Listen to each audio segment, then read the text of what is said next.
Hey there, boundary buddies. It's time to unpack some serious stuff about those invisible lines we draw in our relationships.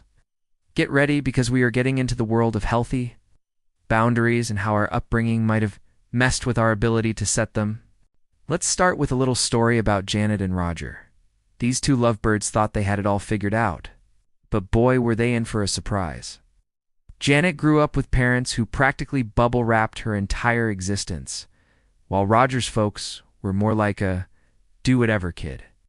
Fast forward to their relationship, and it's like watching a boundary-setting disaster in slow motion. Now, here's the thing about healthy boundaries in relationships. They're not just nice to have. They're absolutely essential. It's like building a house without walls. Sure, it might look open and inviting, but good luck keeping the rain out, am I right? But here's where it gets tricky. Our ability to set and respect boundaries often comes from how we were raised. It's shocking, I know. It's like our parents handed us a blueprint for relationships, but sometimes that blueprint is more like a crayon drawing on a napkin. Let's talk about those overly controlling parents for a sec. You know the type? They're all up in your business making decisions for you, like you're still wearing diapers.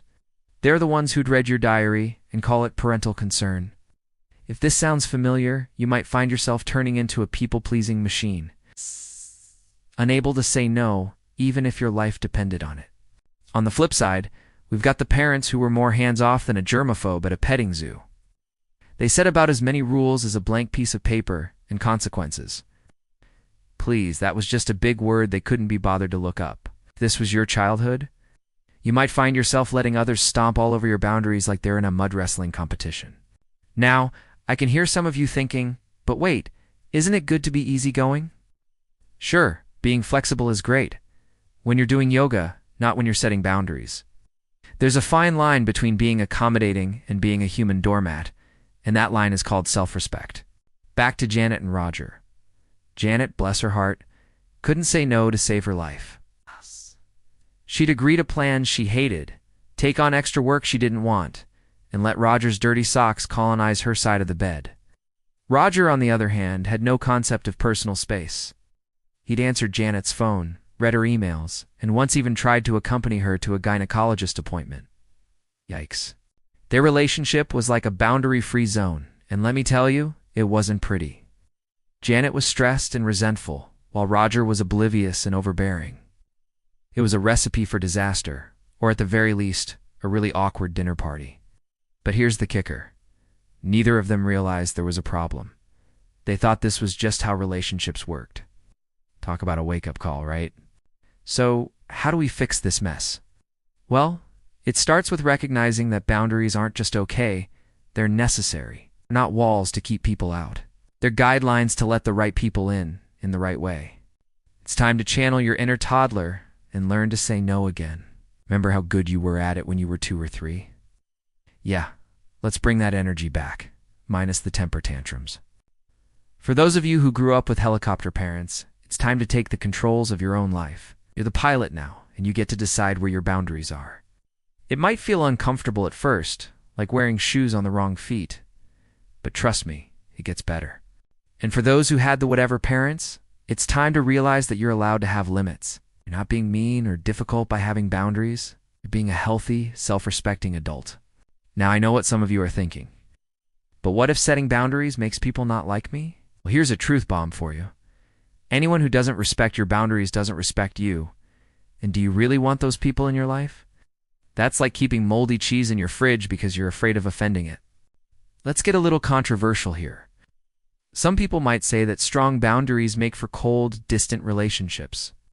To those people, I say, have you ever tried to hug a cactus? No? Well, that's what a relationship without boundaries feels like. Ouch. Healthy boundaries make for healthy relationships. They're like the secret sauce that makes everything taste better. They allow for respect, trust, and genuine intimacy. Without them, you're just two people occupying the same space, like strangers on a crowded bus. So, how did things turn out for Janet and Roger? Well, after a few epic arguments, and one incident involving a misplaced toothbrush that we shall never speak of again, they finally had a heart-to-heart. Realized that their boundary issues were causing more drama than a soap opera marathon. Janet learned to speak up for herself, even if it meant disappointing others sometimes. She started small, like asking Roger to please, for the love of Pete, put his dirty socks in the hamper. And you know what? The world didn't end. But it got better.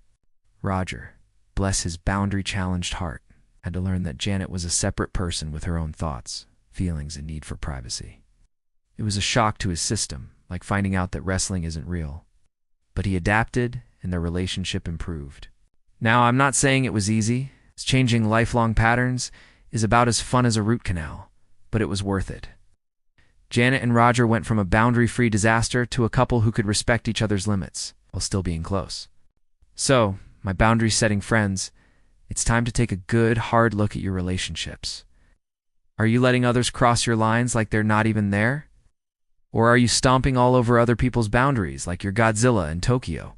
Remember, setting and respecting boundaries isn't just about you.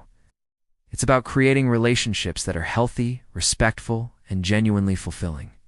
It's about being able to be close to someone without losing yourself in the process.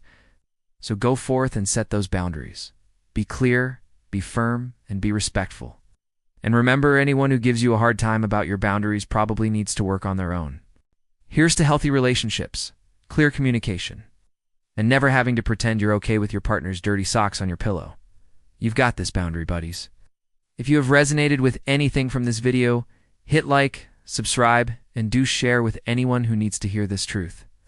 And that is the end of our series on relationship guides. But we have more, of course. Thank you for checking us out.